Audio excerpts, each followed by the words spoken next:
జ్యోతిష అభిలాష మిత్రులకు స్వాగతం. ఈ వీడియోలో మనము డిసెంబర్ నెలలో మేషరాశి వారికి ఎలాంటి ఫలితాలు ఉండబోతున్నాయో తెలుసుకుందాం.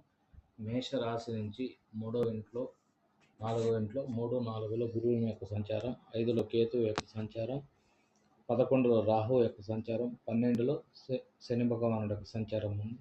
సో గురువు 4వ ఉండడం వలన ఆస్తికి సంబంధించి, ప్రాపర్టీస్కి సంబంధించిన విషయాల్లో శుభవార్తలు వింటారు.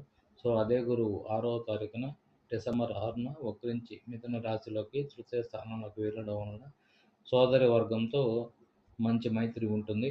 గురువు 4 ఉండి 10వ స్థానాన్ని వీక్షించడం వలన వృత్తి ఉద్యోగాలలో మనకు కొంత వెసులుబాటు ఉండి పై అధికారుల నుంచి శుభవార్తలు వినే అవకాశం ఉంది.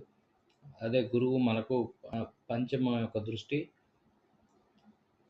మేష రాశి నుంచి 6వ స్థానం మీద పడడం వలన షుగర్కి సంబంధించి, ఎవరైతే డయాబెటీస్కి సంబంధించి వ్యాధితో బాధపడుతున్నారో వాళ్ళకి కొంత మందులతో కొంత ఉపశమనం, హోమియో మందులు అటువంటి మందులతో కొంత ఉపశమనం లభించే అవకాశం ఉంది. సో గురువు చతుర్థం నుంచి ఆయన యొక్క నవమ దృష్టి వ్యయ స్థానంలో పడటం వలన, వ్యయ స్థానంలో ఆల్రెడీ శని భగవానుడు ఉండటం వలన, శని వృత్తికారకుడు కాబట్టి విదేశాలలో ఎవరైతే జాబ్స్ ట్రయల్స్కి ట్రై చేస్తున్నారో వాళ్ళకి వీసా లభించి అక్కడ ఉద్యోగ ఉపాధి అవకాశాలు లభించే అవకాశం ఉంది. సో అవుటర్ ప్లానెట్స్ అయినటువంటి గురువు మేషరాశి వారికి ఈ నెల మంచి అవకాశం, శుభ ఫలితాలు ఎక్కువగా కలుగు చేసే అవకాశం ఉంది.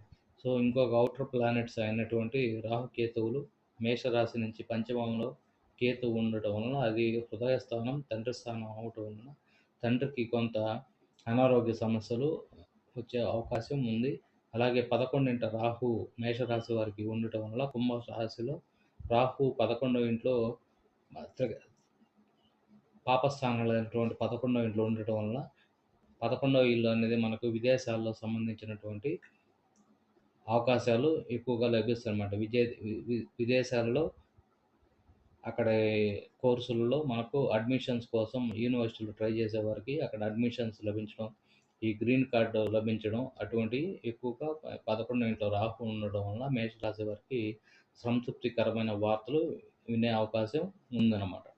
సో వ్యయ స్థానంలో 12వ శని భగవానుడు మీనరాశిలో ఉండటం వలన, మీనరాశికి అధిపతి అయినటువంటి గురువు కర్కాటకంలో ఉండటం వలన వీరి యొక్క గురువు యొక్క నవమ దృష్టి శని భగవానుడి మీద మీనరాశిలో పడటం వలన శని పాదాలకు సంబంధించినటువంటి స్వల్ప గాయాలు అయ్యే అవకాశం ఉందన్నమాట ఈ నెలలో. కాబట్టి మేషరాశి వారు శనికి సంబంధించినటువంటి ధ్యానం చేసుకోవడం, అలాగే 5వ ఇంట్లో ఉన్నటువంటి కేతువుకు సంబంధించి గణపతిని ఆరాధించడం వలన శుభం జరుగుతుందని తెలియజేయడం మైనది.